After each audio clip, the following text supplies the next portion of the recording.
Right, let's see how this is looking. I'm going to try something slightly different today by not having the lamp on, so it'll be natural light that will be coming through today. In fact, it kind of looks a little bit dark actually, so maybe with or without. Maybe without. Yeah, we'll see how it goes. Right, okay then. So, today I'm going to try and finish up most of the shading on Gwangi, but what I also want to do is I want to start incorporating all the model making assets to be coming in on the left. So, because this was a photocopy, it's going to give me a rough outline of where I want everything to be, but it will also give me about a little bit of play with the level of stuff. So, if I want, where was Gwangi originally? Yes, so maybe more about here. Okay, so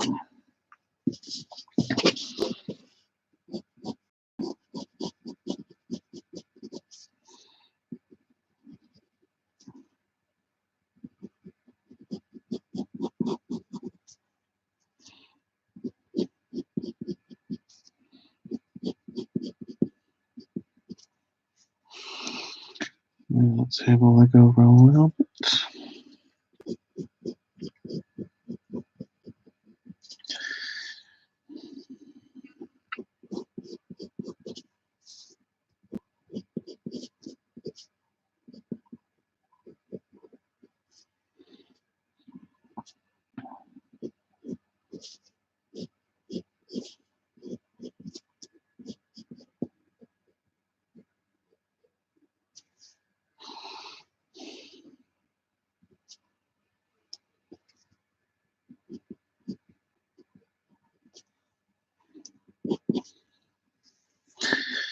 Now this stool I'll be an issue with, so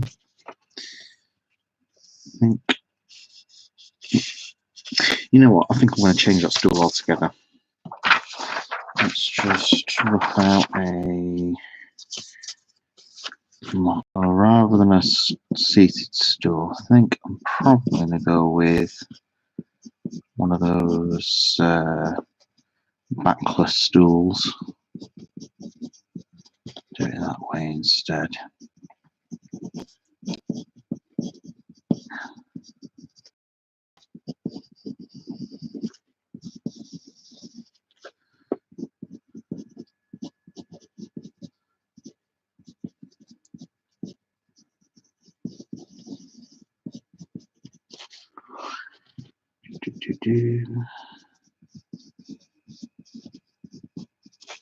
So would that work?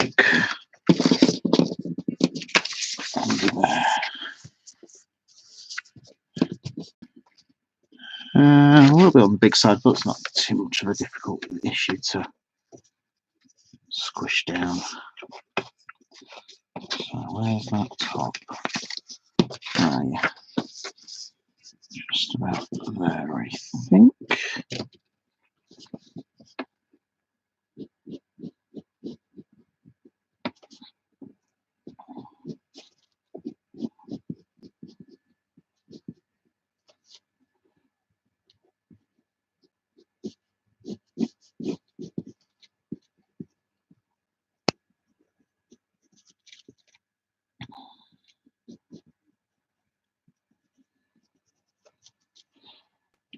Need to make sure those legs are nice and wide. Figure out all the details a bit later on.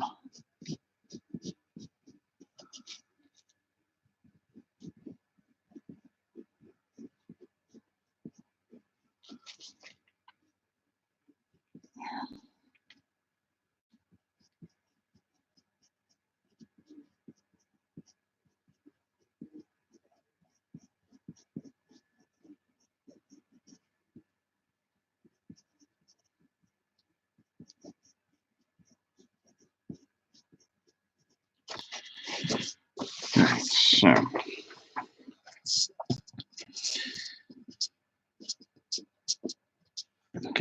looking a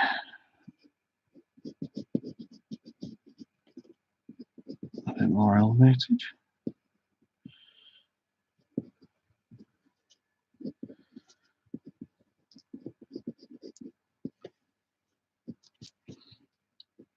Split that one down the middle.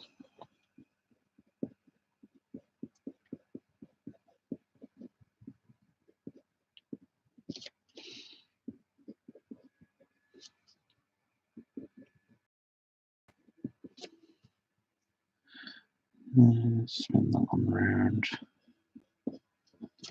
There we go. Right, okay, it's going to be a more finicky issue. I need to figure out what I'm going to be doing with the sculpted model that I'm going to do here. Now, originally I did kind of like originally did a sort of like a basic dinosaur sculpt, so maybe I'll probably do something like that again. Maybe that's why Gwangi's took.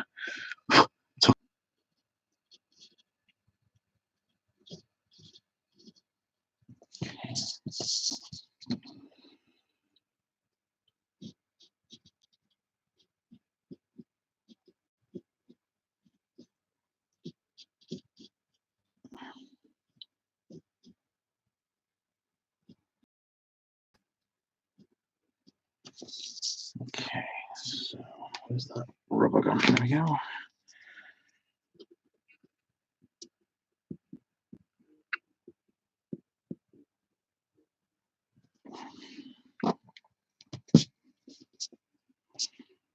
Okay.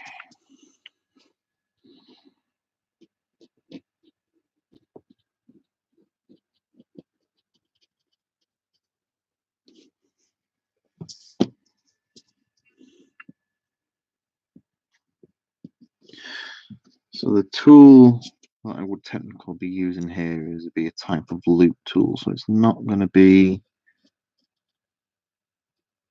a detailed tool to use, if that's what I put down there as well. But what I do want to make sure is people understand what it is. And don't just assume it's a flat plate type sculpting tool. So what I'll need to do is I need to put a fine loop in it.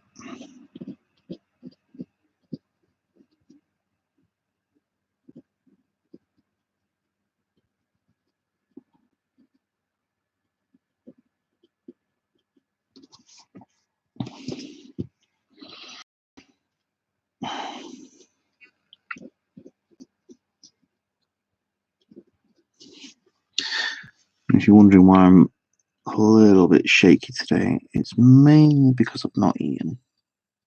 I've not had anything in the way of a decent lunch. In fact, I haven't had a lunch actually. I've just been working on my stop motion short Wildlife on Mars in terms of editing, so I kind of skipped lunch. I just shouldn't do, but you know, what the hell. Okay, so when you hold a pen, yes, the fingernails will just want to go here. The thumb, pretty much there.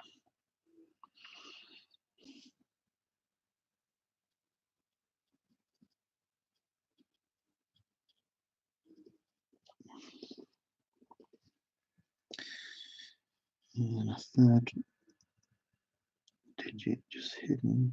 In fact, you know what I'm probably going to do actually? I'll shrink that down and stretch this one out.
Come on, there we go.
Mm-hmm.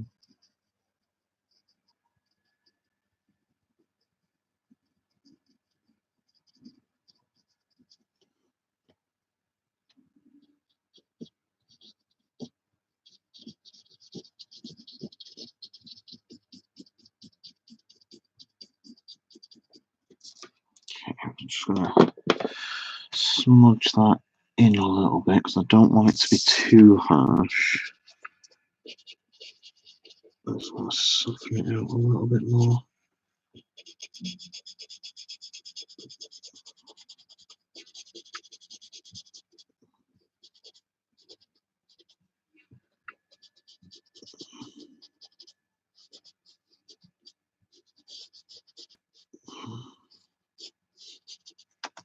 Same with here as well.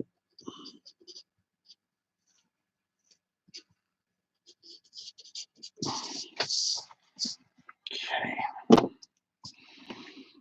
Bring that back a bit.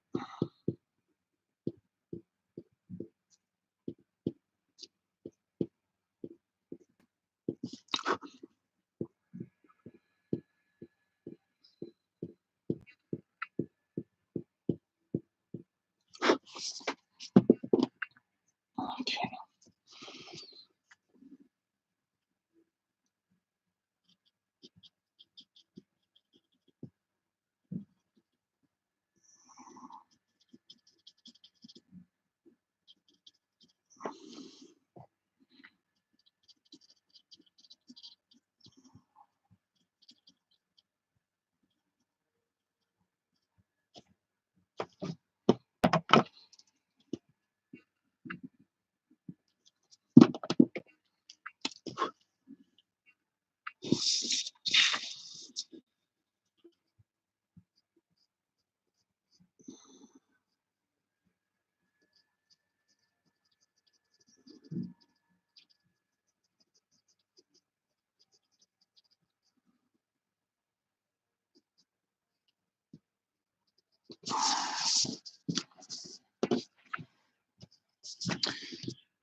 do apologise for those that are watching that there's not much in the way of music going on in this. It's because YouTube cams don't project sound quality very well, especially when there's it's nothing but a microphone that's doing it. I'm trying to currently fix my studio, OBS Studio, so I can actually stream music while I'm concentrating on what I'm doing. But at the moment, it's just been really difficult.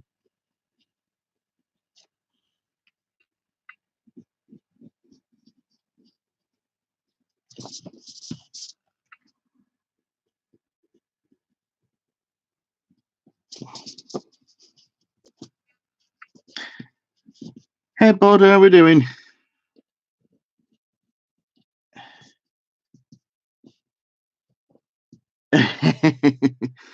Yeah, it's I think this is totaling somewhere close to like 6.5 hours now, maybe 7 hours worth of time that's just gone into this alone. I mean, the shading in itself is what takes up the most amount of time, because you shade one part, go away from it, and then look back at it and think, actually could do a bit more, and then shade a bit more. Like there's an area here that I've noticed probably needs a bit more shade in it, so I'll be working on that afterwards. But yeah, it's like the shading is always kind of like the timed zapper on these sort of things. And the original plan was I was just going to do like a black and white illustration piece. So for it to get to this level of detail, that's kind of gone out the window. But how are you doing over there? Are you okay? Self-isolation isn't driving you too crazy, is it?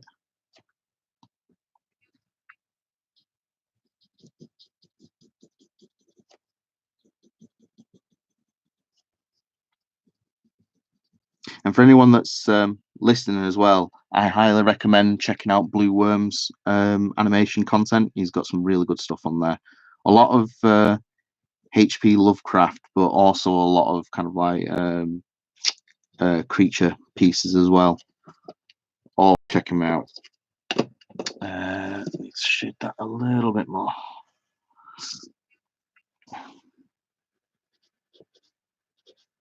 And also get his book as well. He's got a really good book. Might get it in a minute actually. Where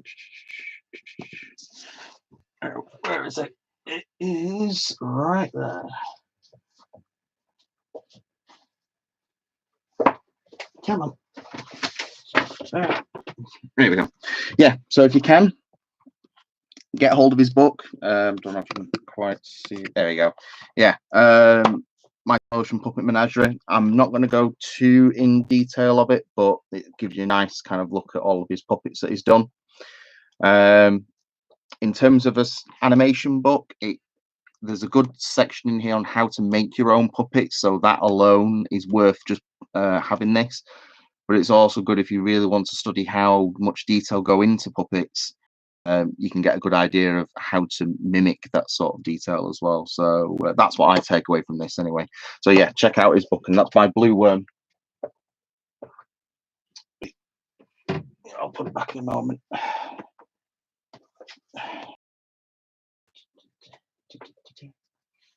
There we go.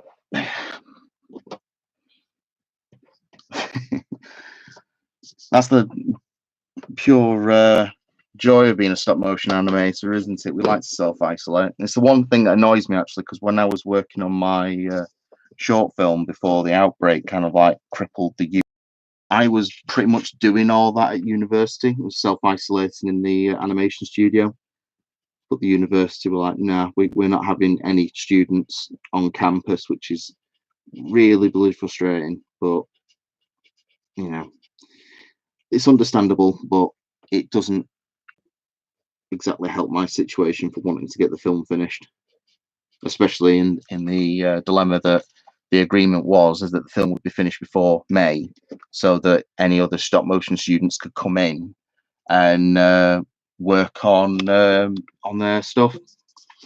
But now that that's been pushed back, I don't know whether that agreement's going to hold any water anymore. So yeah, it's a bit of a uncertain future at the moment.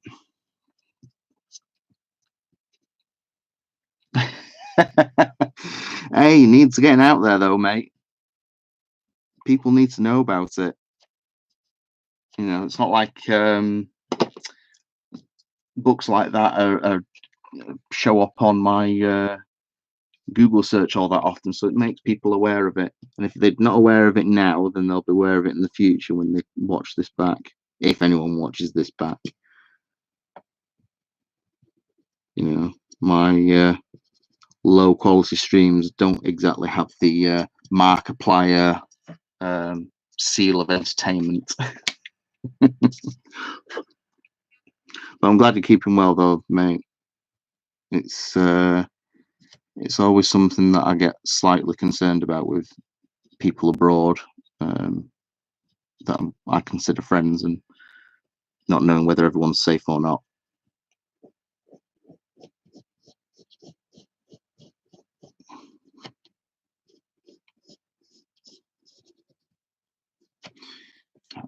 That table needs to fade out slightly as it gets down there.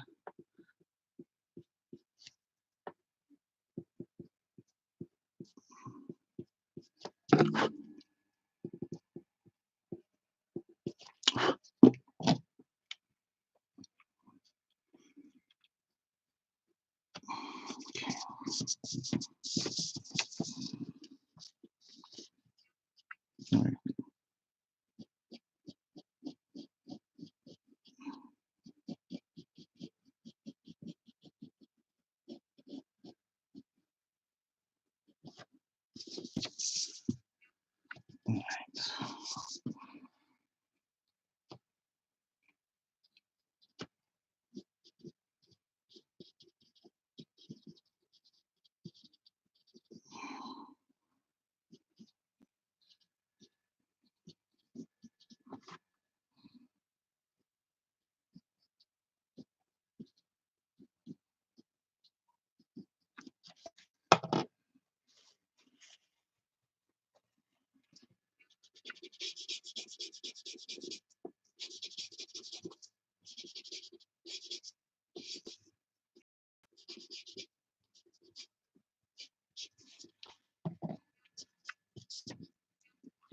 Let's do the table leg as well while I'm at it.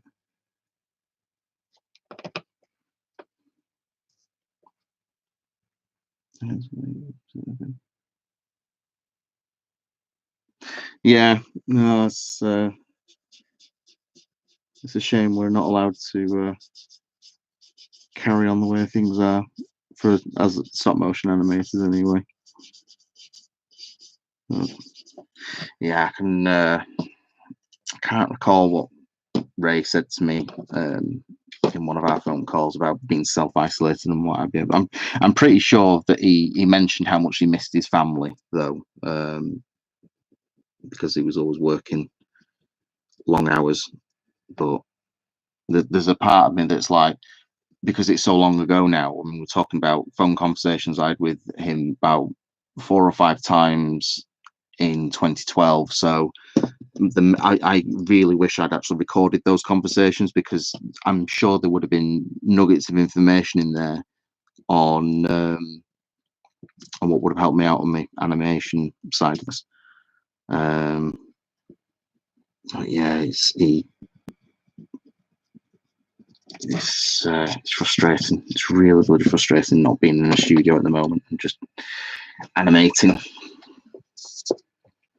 especially knowing that that's exactly what I need to be doing.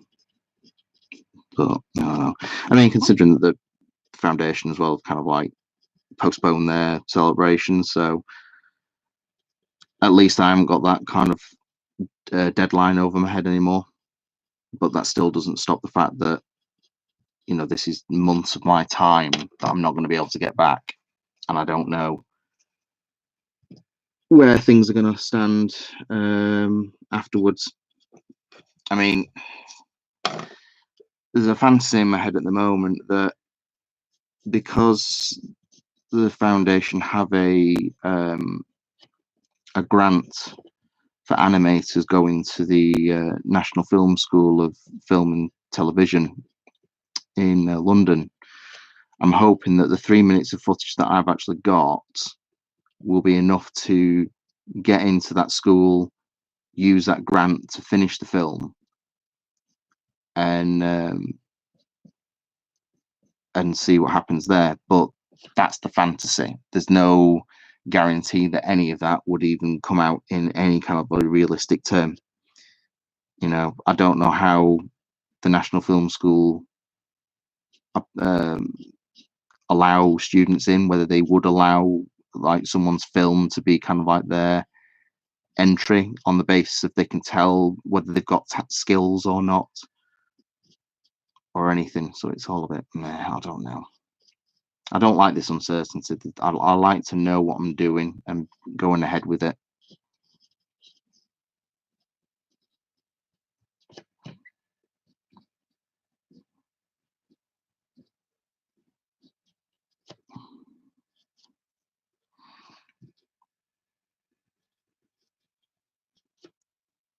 Okay.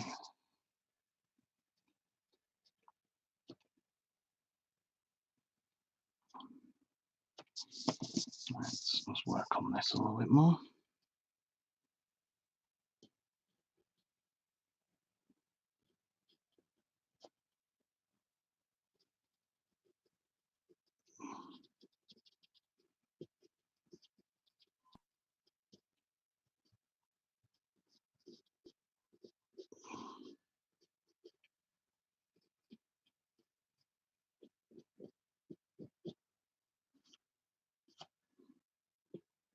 I need to find a tip.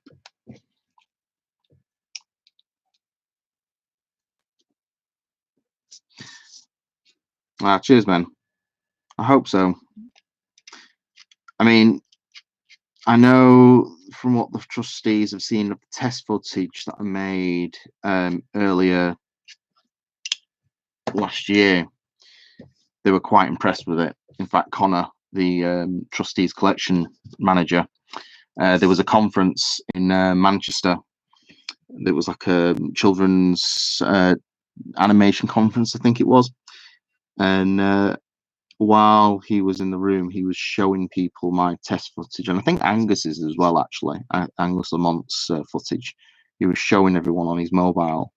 So for him to be that confident in showing our stuff to people that he was meeting in these conferences obviously gives intimation to me that there is some kind of interest there. It's just a question of whether it's going to be able to develop into something else. I mean, I can't speak on Angus's side of things, but I can tell by the amount of work that he's putting into his footage and what have you, going filming out on location. He's dedicating a lot of time and a lot of effort into this. But I know in my side of things, it's like it's the time and effort is there, but the problem is that because I'm stricken with university timescale of things, my speed of working isn't to their speed of churning students out on a regular basis. It's why the film's taken so long as much as it is, because I've been trying to get paperwork and deadlines and so forth done, which as much as I'm glad I've got the degree now, I know now that I'm just not, the education system that I'm used to is 10 years out of date. So going back and trying to do things in the education system, it's been an absolute pain. But we'll see. We shall see. I'm not discounting anything just yet.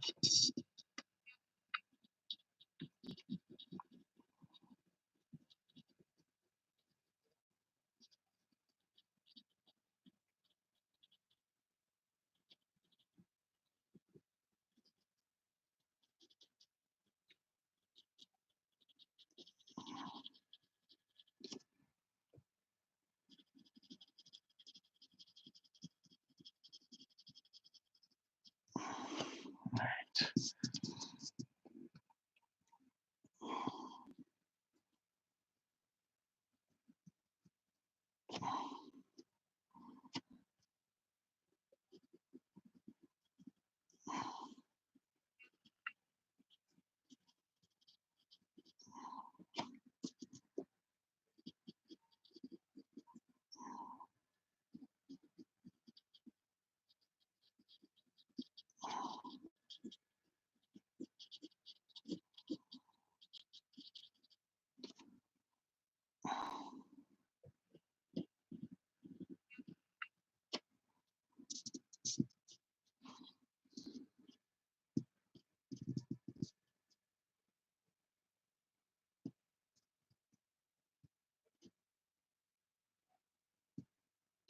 Yeah, no, there's one thing I've noticed between the mainstream commercial sort of stuff and then our niche stuff,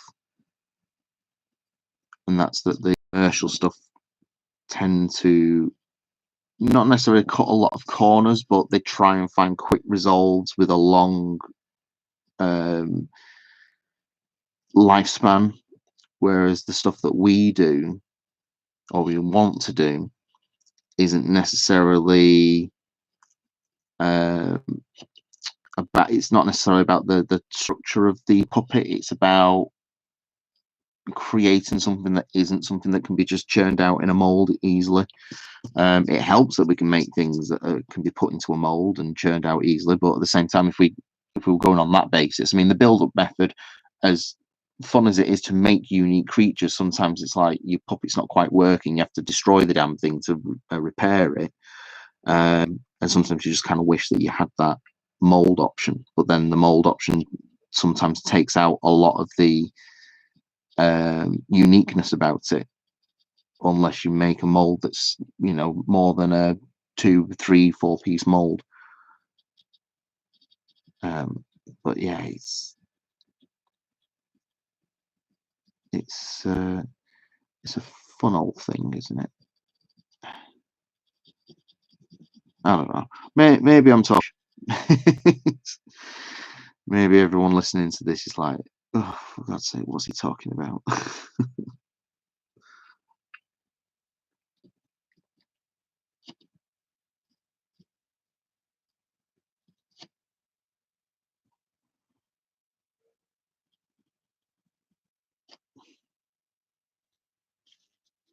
But, you know what I'm going to do? I'm going to grey this out.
Oh, cheers, Jack.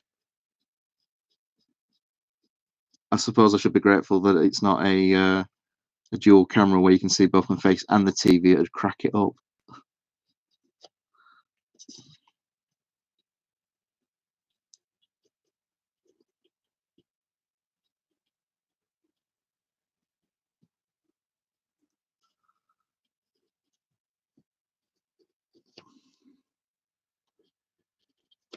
Okay, let's see if I can really darken you up.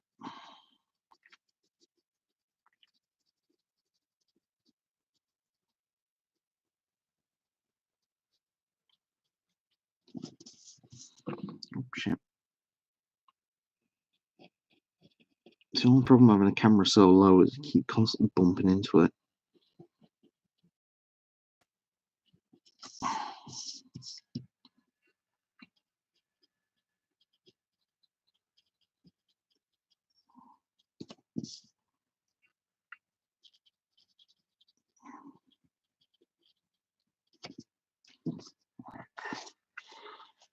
Time to look out the old hanky again.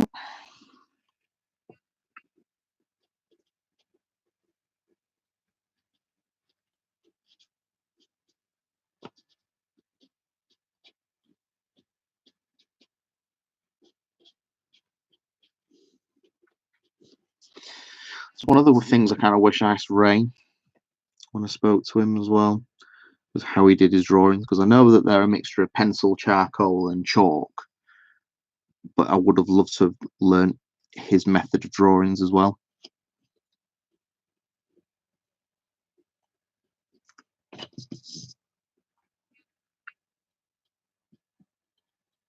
But I do like referencing his level of detail whenever I can.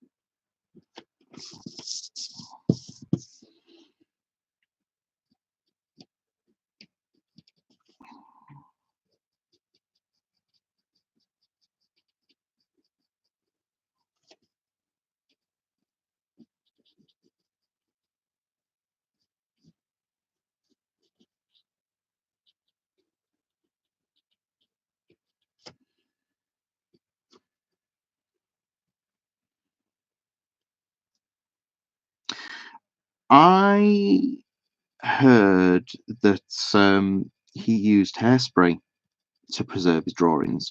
Now, whether there's any truth in that, I'm not entirely sure.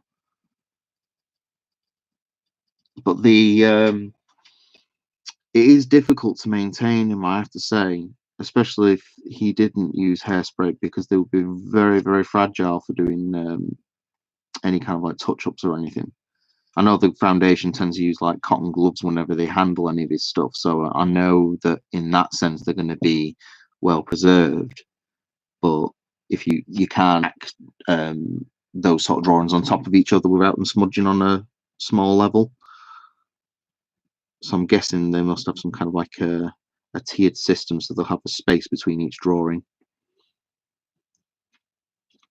But I know when I was in college, they would always tell us to use hairspray to set our charcoal pictures. So with them saying it, so maybe Ray did do the hairspray thing, but I don't know for sure. It stinks when you do it. Absolutely stinks. I remember if you have to be in a well ventilated area, because I remember one time I was in college. I just thought, oh, it's hairspray. What's the worst it can do? Just sprayed a ton of it down on a sheet, and I remember nearly passing out with the fumes that were in this room. And it was quite a sizable room as well. It wasn't like it was a box room or anything like that. It was like what was it now? It must have been like an 8 foot by 10 foot room, so it was quite big, and the ceiling was quite high as well. But yeah, that smell just lingers like crazy.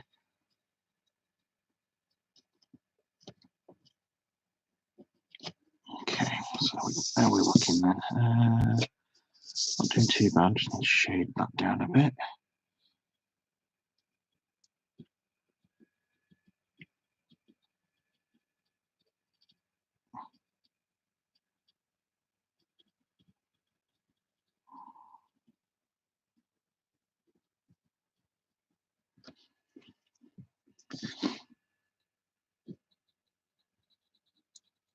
How's things on Dino Defenders going, Jack? Is everything going according to plan so far?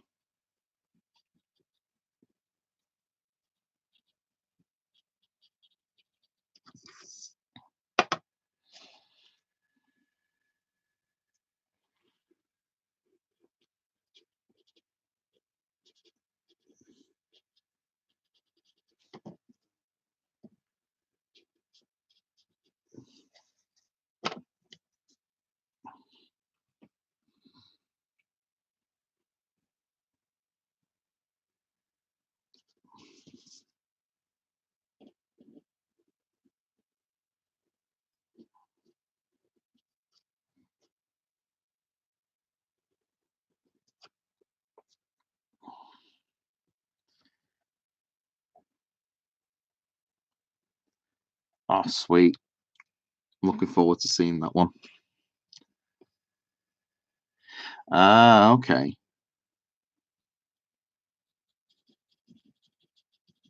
For those who are listening and that are unfamiliar with Jack's project, he's working on a sort of like a 90s animated series called Dino Defenders Extreme. He's working on this in his own time. He's not doing this for a studio or anything. It's kind of like would I be right in saying it's like a motion comic sort of style, Jack? It's not a fully animated series, uh, but it's not idle pictures either. Of animation in there, but the dialogue comes up in the, like, you remember the old oh, what are they called now? I think the RPG games. I think is that the term I'm looking for? Where they used to come up in a dialogue box, so it gives it a retro vibe about it. A bit of a nostalgia feel there as well, actually, for those of us that are older than the average Jurassic World kid.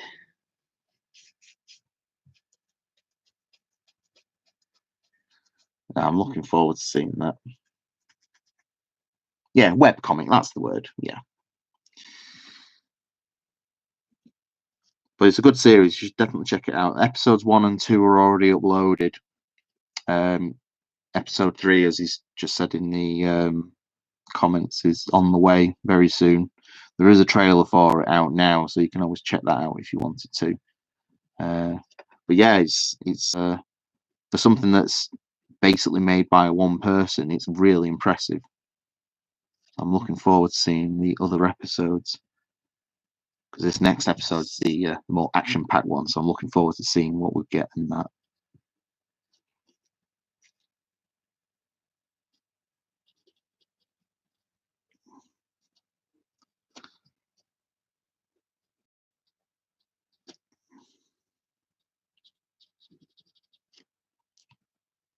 Okay. So a little bit more down here.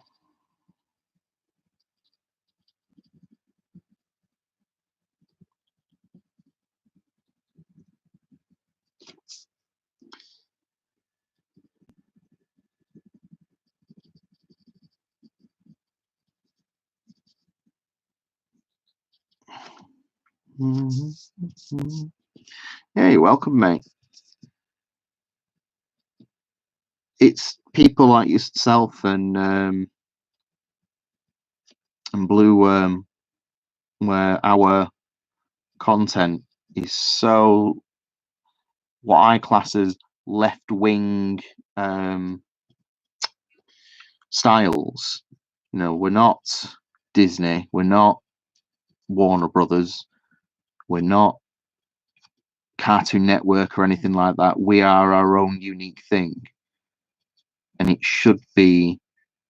I mean, it shouldn't be left to us really to kind of like, hype each other up, but we deserve just as much spotlight as the big guys go, because in terms of content, the general public don't know that we exist, so we have to kind of like help each other out, support each other, share quote, even if we're doing like a random chat with people on podcasts and live streams and what have you. We just mention the work, just people, leave. It's down to people going out of their own way to actually look for the stuff, but if they're not aware of it in the first place, then sorry, if they are aware of it in the first place from us talking about it, then it gives them no excuse to say, oh, I should go check that out. Especially when you know the backstory of people. You with your Jurassic World background, uh, Richard's Blueworm's got a book out now, so he's got a background that kind of carries over, and he's very Lovecraftian with some of the stuff that he does. So if you've not seen his work before, Jack, I'd definitely recommend you check that out as well. He was in the comments, so hopefully you'll see it.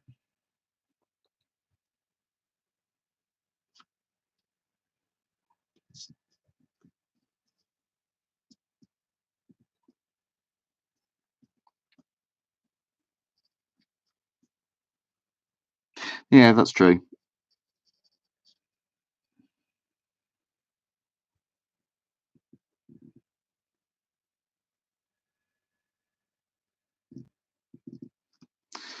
Well, there is blue worm. The problem is though is that it's like it gets saturated really quickly.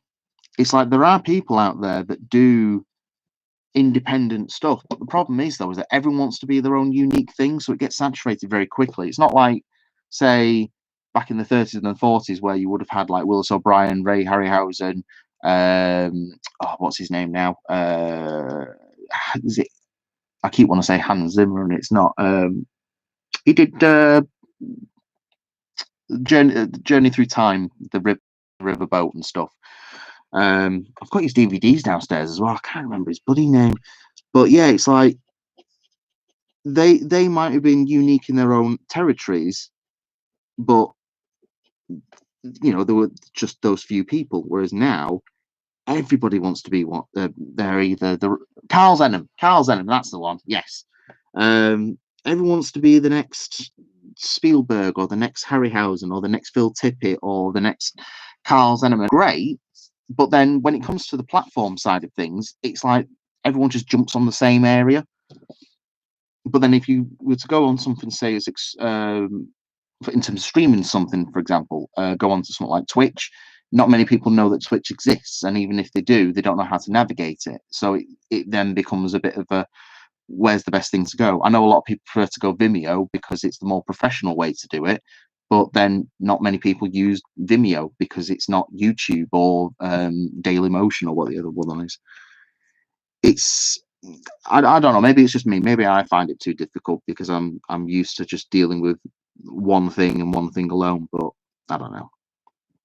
Everyone's got different experiences with these things, and I don't know. Maybe my quips are somewhat few.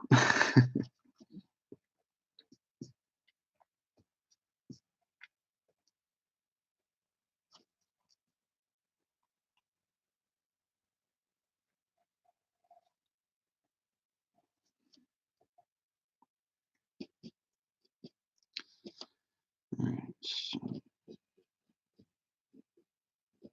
just getting this looking a little bit more wooded, and I'll move on to the Gwangi again.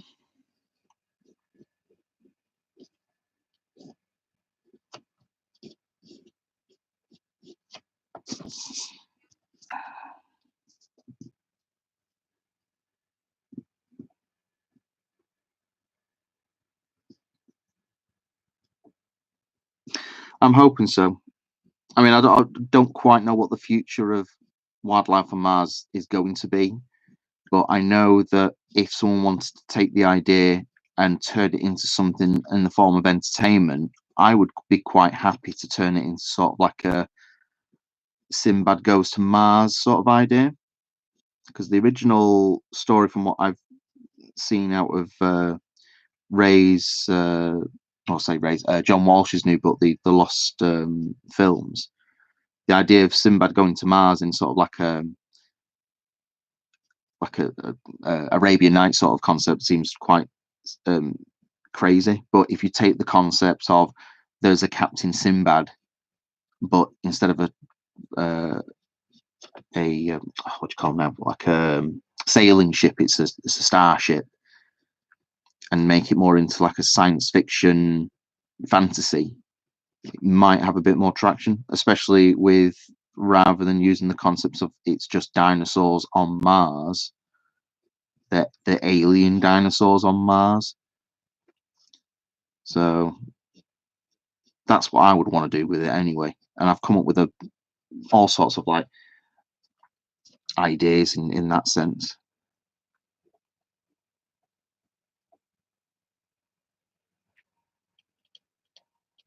Um, I think it is. I don't think it's copyrighted to anybody because it's Arabian Tales.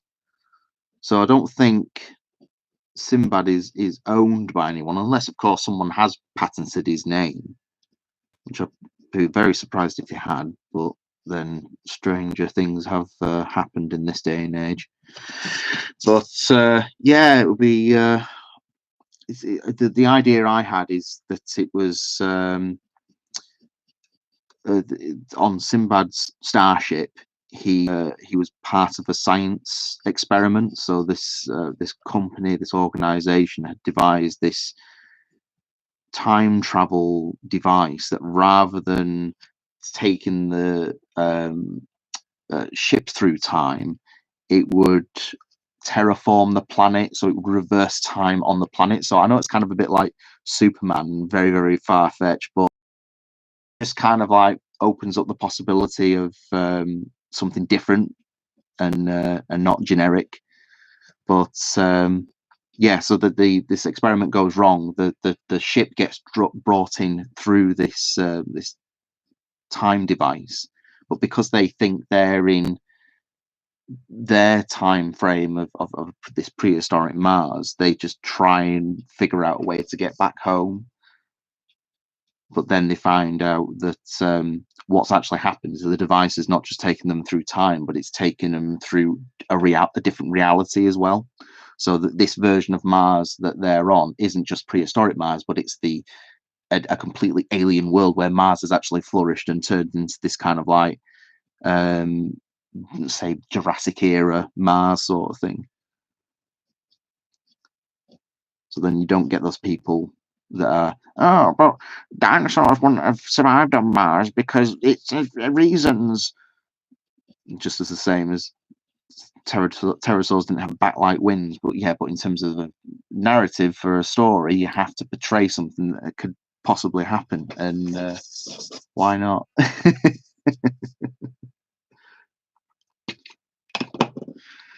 Because I know this is going to sound really stupid as well, but I always had this fantasy as well that anyone that's still alive that worked on Harryhausen projects would all be able to get, whether it be like mini cameos or just kind of like small roles in the film. So the whole project in itself becomes like a massive nod to Harryhausen's legacy. So you'd have like Carolyn Monroe was like Sinbad's mother on screen or something, and Terry Mason would be, crew member number 5 or something like that. Just little things like that. Whether people will buy it or not is another question, because I know audiences today are not quite as susceptible to new ideas sometimes. But I'll keep the idea in the pipeline. It might come to fruition one day. We'll see how Force of the Trojans does, and maybe I'll pitch it to the foundation. Yeah, I've got this idea, right? It's going to be amazing. It's going to be about Sinbad, and it's going to be on Mars, and there's going to be alien dinosaurs, but not just any dinosaurs. They're going to be wildlife on Mars dinosaurs.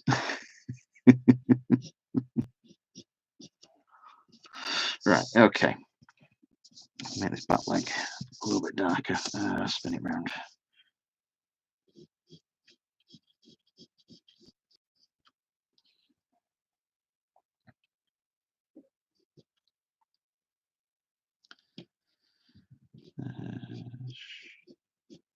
Right, okay, let's do work on this stool.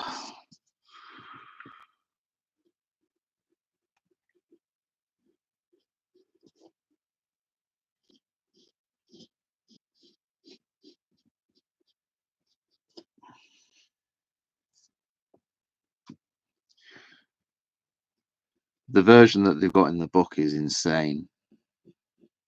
I mean, the fact that I can't remember the name of the artist now. The fact that he was attached to was it Dune or Alien? I forget which one it was. It was he was working on one of the projects, and his art style kind of carried over. It's really bloody bizarre to look at it and think that's a Sinbad film.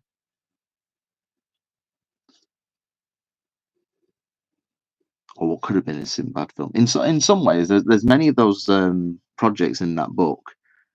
I'm sad that they haven't been made, but at the same time, I'm kind of glad that they haven't been made. Not just because it would detract from other films that he was doing at the time, but because there just would have been that it would have been the wrong story at the wrong time.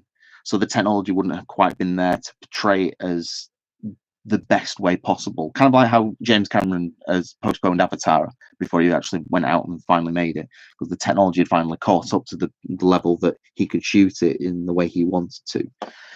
Because that's one thing that I would never want for any of Ray's film ideas, is just to be made for the sake of making. I'd like it to be made because the technology is there now to make it the way that he intended. As long as everything's done to his wishes, effectively, that a tool is used for the project at hand, so it's not just made for the sheer lol of it. Because I would hate to see a completely CGI film with Ray's name attached to it. I don't think it would have the same vibe to it.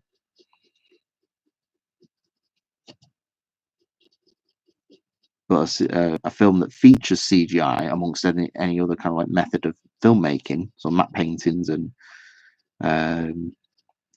stop motion puppets and what have you, that I'll be happy to see,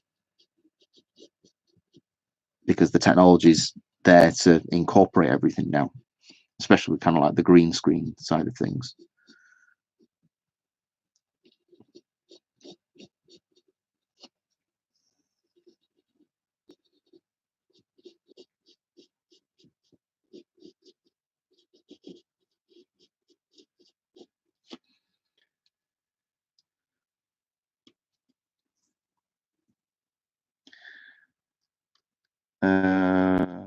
Yeah, I've seen John Carter.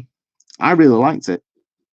I don't understand why people hated it so much, because I get that people made the references of, oh, well, it just looks like Star Wars, and for us as fans of John Carter's history, that we know that came first and that's what inspired Star Wars in itself. But I don't look at that film and think, oh, but it's just Star Wars. It's like I see it as a science fiction fantasy. So I don't understand where people get that. I mean, it's not even like the premise was anything close to Star Wars. I don't recall Luke Skywalker going to a different planet and having this superhuman abilities of leaping and strength and so forth.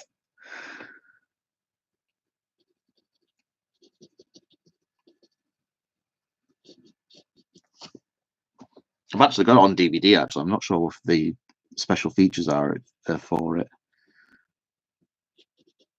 Not watched it in ages. I need to watch that at some point.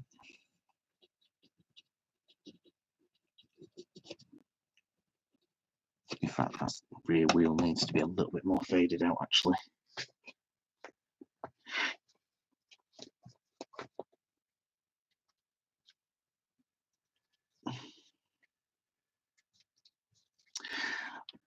I really want to see that Primevals. I've only seen clips, and even then, it's like 100% sure what the premise of the film is, other than I know it's got a stop motion Yeti and stop motion creatures. Like, I'm not sure what are they, like lizard men or something. I forget what it is now.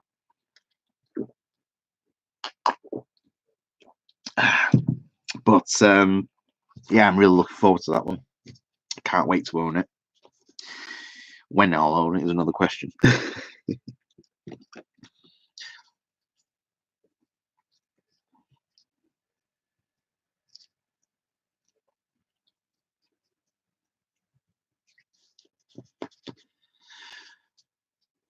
Is that the John Carter's better than all the Star Wars, Jack?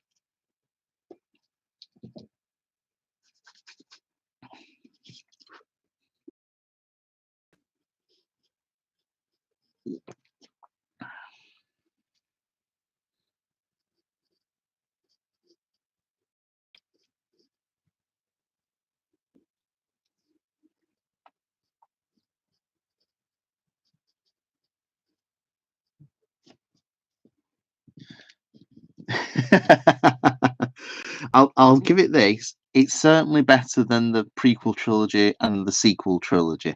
The original trilogy, I wouldn't say it's better than. I'd say it's more on par with them, and only because for me, I don't like. I enjoy the Empire Strikes Back, but I love Return of the Jedi. So, in terms of if you were to take each of those films and pit them against John Carter, then I prefer John Carter over Star Wars. I prefer Empire Strikes Back over. I prefer John Carter over Empire Strikes Back, but I equally see John Carter and Return of the Jedi as more or less the same film in terms of level of enjoyment, not in terms of special effects or anything. But it's like it pisses over the competition when it comes to the prequel series and the new sequels. Those sequels were just fucking hell, just bad. I mean, they're not even like bad in terms of like they just don't look good. I mean, they look stunning, but in terms of story, I don't know. It's like they asked a bunch of fanboys to write a script, and then they gave the scripts to people that don't know what Star Wars is, and then took their edit as the actual script for the film. What it feels like. There were lots of callbacks to things in there and lots of visual things that were amazing in those sequel films, the practical stuff in particularly. But yeah, to me, they felt like they were 2 generations away from what would have been the ideal fanboy sort of story. I mean, the whole kind of like Princess Leia story, there wasn't really much for them to work with anyway, so I can kind of understand that, especially with her passing during the production period. So I can forgive that. But what I can't forgive is the way that they keep killing off characters. Like I don't understand why they deviated so much in the second film with the story. I mean, I can't remember the name of the director now, but for someone to just give him the green light to effectively throw out the original script and say, I'm going to make my own movie, was a big mistake. Treating Luke's character the way they did was a massive mistake as well.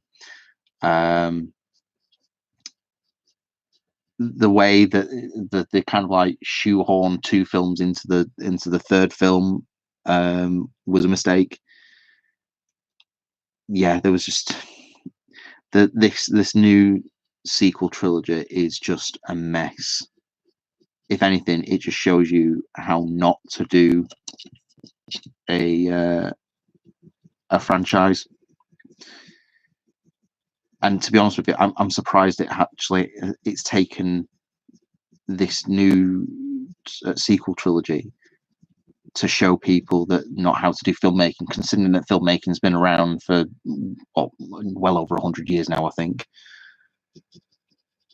And yeah, it's hard. It's a real hard thing to watch. Damn straight. Well, yeah, everything on the third film anyway. But no, there's certain films out there that hats off to them that they can show you how to do filmmaking right. I mean, it's always going to come down to that moment of catching lightning in a bottle. But then there's certain things that you can take inspiration from various films and turn them into your own piece. So, for example, the fact that the shark in Jaws didn't work, they relied heavily on John Williams' score to show when the shark was around, and that was a stroke of genius. I can't think of many other films since then that have used that aspect of not showing the monster but using the score to portray it still.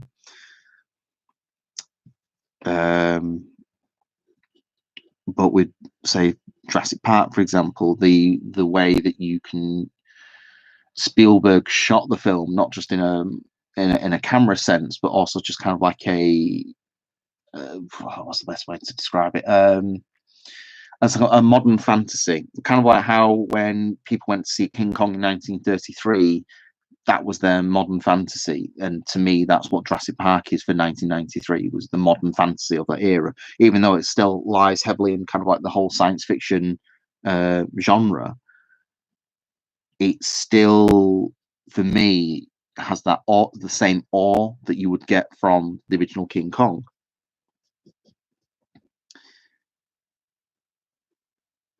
And yeah, films today, they seem, and I don't know whether it's just me that's noticed this or whether other people see it as well, but when you look at films today, there's a different, it's almost like everything that's been learned over the past 50, 60 years of the golden age of cinema seems to have just been completely forgotten, and everyone's just making up their own rules now. And I don't know whether that's just people are looking at the old films or whether it's just that they think they're doing something inventive and different, when really what they're doing is just either retreading old steps or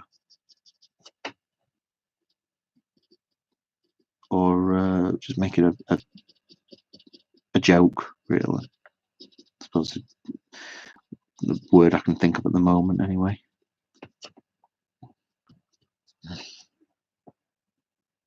All right, what are we saying?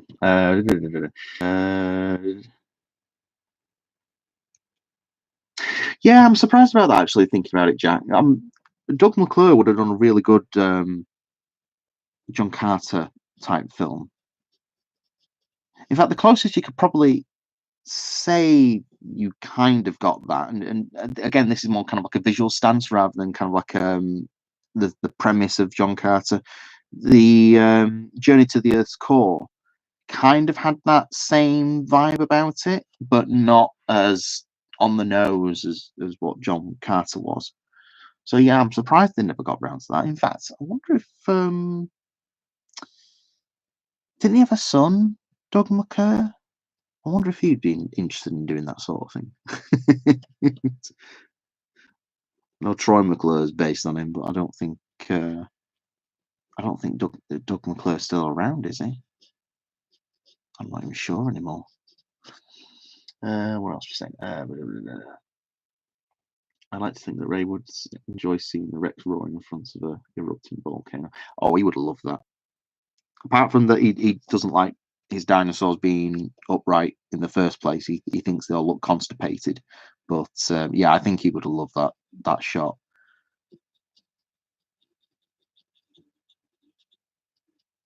In fact, that's something I always wanted to ask him in phone calls. Is what he thought of Jurassic Park. I know he enjoyed it, but I just don't know what his actual thoughts were on it were.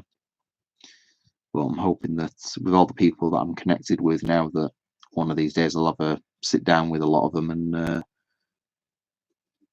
get a big dose of what Ray's personalities were like.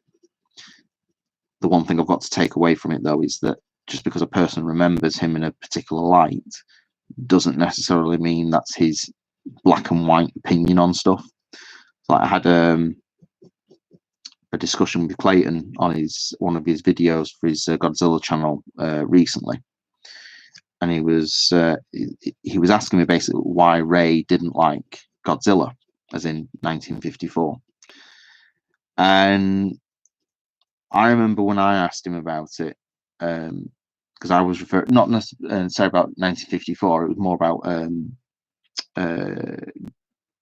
King Kong versus Godzilla, and he said, "Oh, I don't want to talk about it," and I just took that as that he just wasn't in the mood for talking about it. But it wasn't until after speaking to Alan Friswell, who's the Foundation's conservator, and he told me that Ray didn't like Godzilla versus Kong because it was originally a Willis O'Brien film that the producer that he was talking to had took from Willis O'Brien and sold the idea to Toho, which they eventually turned into Godzilla versus Kong.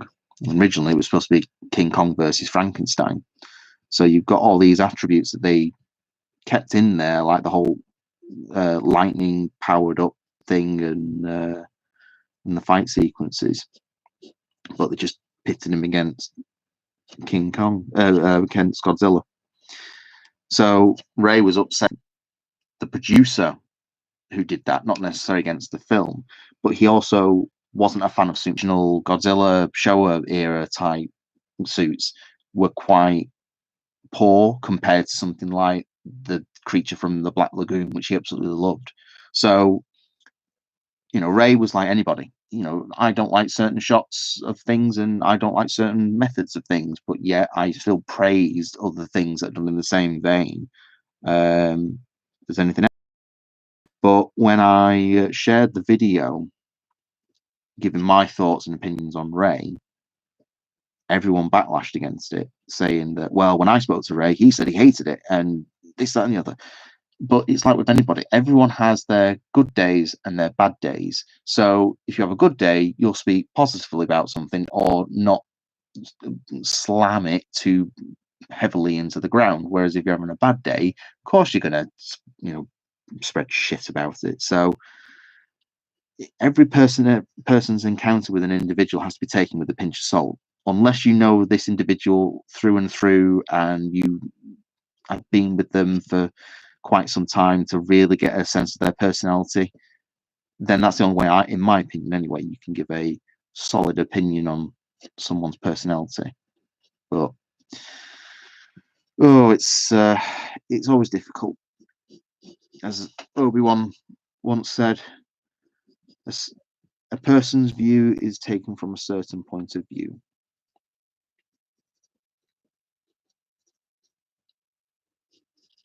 All right, what are we saying then?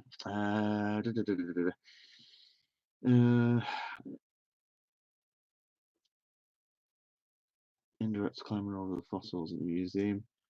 I think he might have liked it. I think he would have. I think he might have liked the moonlight shot and the whole Nosferatu vibe, because I think he'd like that film as well. But yeah, I think climbing over the fossils I might have enjoyed a little bit as well. The Anchor Server movies and the reason why Danforth wasn't allowed to make his adaptations. The rights were tied up. Ah, okay. Yeah, that's the other thing that's always a bit of a problem is the way that rights are always tied up with certain properties and different people own them, and then I'm not going to speak too much about it, but there was an incident with a property that I was trying to do a article on, and they were basically told to shut down because another company in the States owned the rights to it. And as much as I understood why they had to cancel everything that they were working on, at the same time, it's like, but they weren't doing anything with the rights. It's like and as far as they understood it, there wasn't anything going on in the UK specifically. So why they shut them down, I don't know. It would be nice to find out, really, because I would like the article to be published, but at the same time, I also respect people's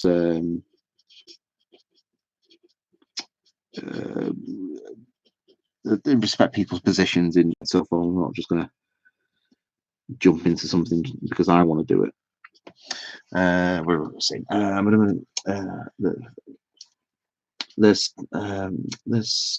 Still Diamonds in the Rough. Yeah, John Carter, Jurassic World, Bias, I know, and The Lone Ranger. I actually enjoyed The Lone Ranger. I don't understand why people didn't like it as much. I don't know whether I enjoyed it because it was the relationship between, I forget the name of the actor who played the Lone Ranger, but between him and Johnny Depp, or whether it was the story itself, kind of like how what's Johnny Depp's character called now? Was it Tonto? I can't remember. But yeah, seeing his arc in the film, I don't know, but yeah, I really enjoyed it. I thought it was quite fun. But then I suppose the other reason why people don't like it is because it's that old Western treatment, and it's not. Although they kind of like updated it a little bit, so it felt a little bit more like Wild Wild West than a traditional Western would be. But I wouldn't say it was that bad personally. I certainly enjoyed it more so than what I thought. But yeah, that was a fun one for me. Yeah, Pacific Rim was a fun one. I really like that film. The sequel was a mess, so I'm not even going to touch on that. But yeah, that was really fun. It's a shame Ray never got to see that one. I would have thought I would have loved to have heard his thoughts on that. It's just there we go. That's better.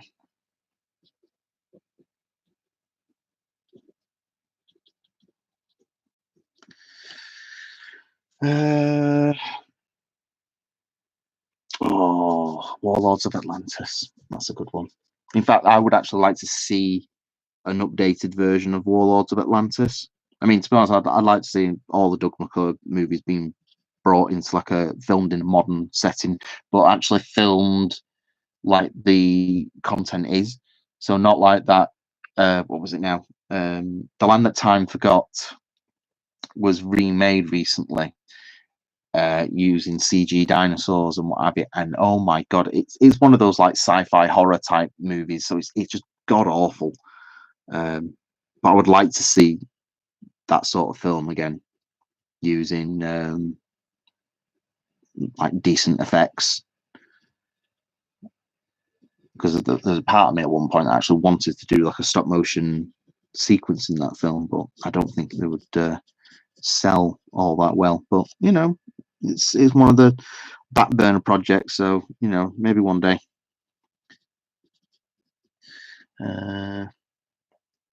Yeah, I thought he passed away. John Carter, Lone Ranger, Tron Legacy. Tron Legacy is good. I found it very confusing to start with though, because I haven't seen the first film in a long while, so I was a bit confused about who was supposed to be who. But once I got past what I'm trying to understand, I actually enjoyed it a lot. I mean, the score in itself is just beautiful to listen to. Yeah, that was another fun one. So Disney have made it in modern times.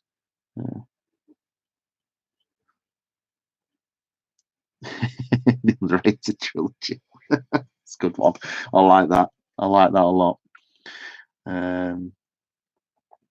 Spaghetti Western with Pirates of the Caribbean. Actually, yeah, that's a good point. That is very true. That now.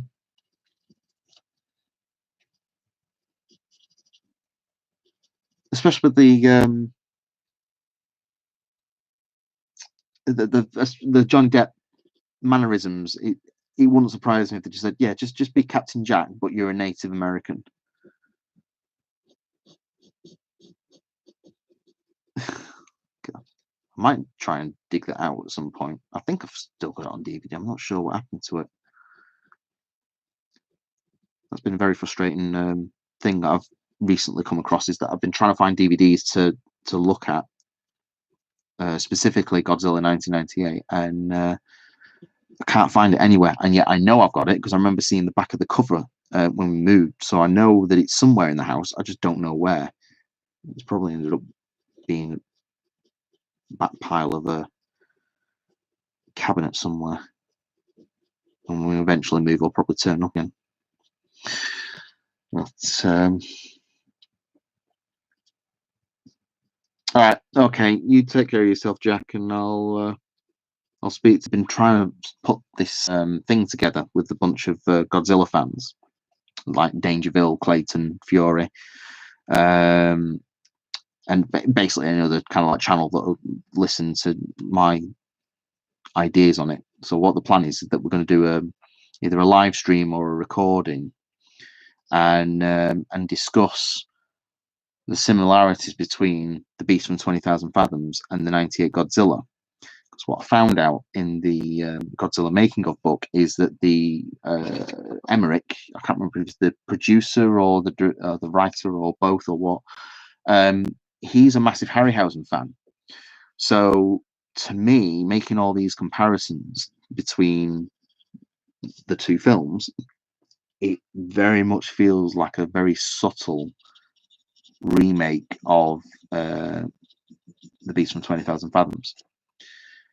And I know a lot of fans are going on the premise of certain major kind of like plot points that make it feel like that, but I'm going really deep into this, so kind of like comparing things like, you know, certain quotes that were spoken in the film, or various lines, sorry, not quotes, lines that were spoken off in the film.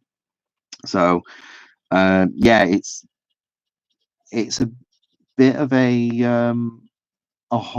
trope trying to get through everything, because I must have watched Beast now maybe 5 or 6 times in a day, just going through all the different parts and going back in my memory, thinking like, oh yeah, I remember this happening in the Godzilla '98 film, and oh yeah, that film happened, that moment happened as well. So there are moments in there.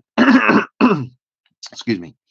But it's just double checking that my facts are right, and I'm not just kind of like listing something off for someone only to say, yeah, but that didn't actually happen that way. It happened this way.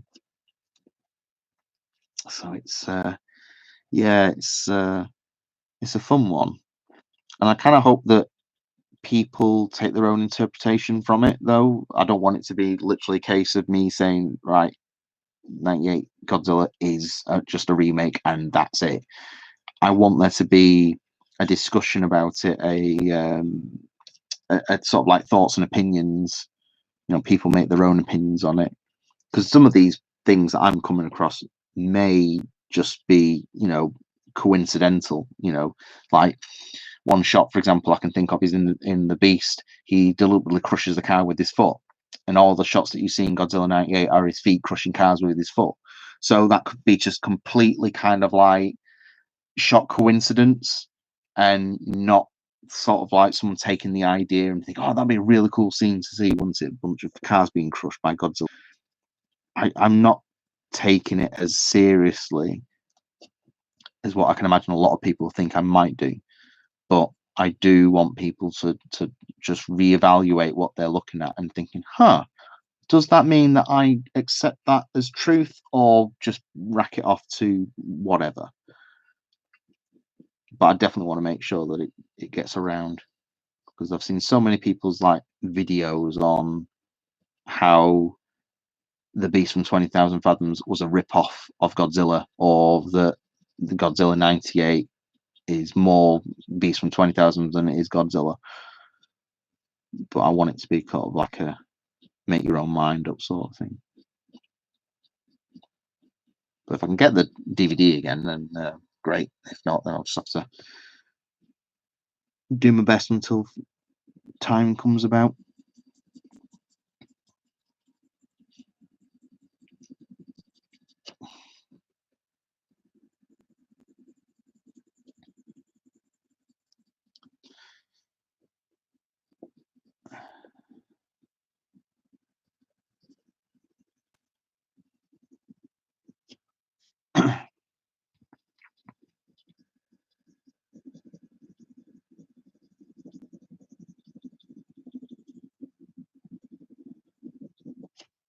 Right, so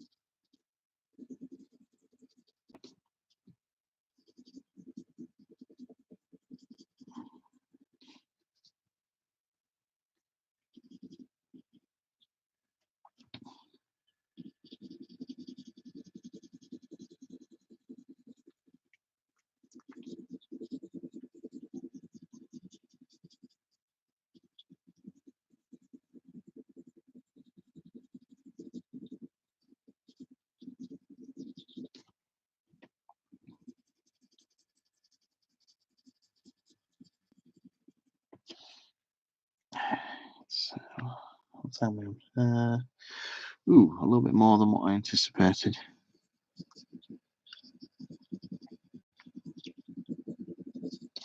Let's quickly finish this off. Right, so how are we looking then? So it's starting to get there now. I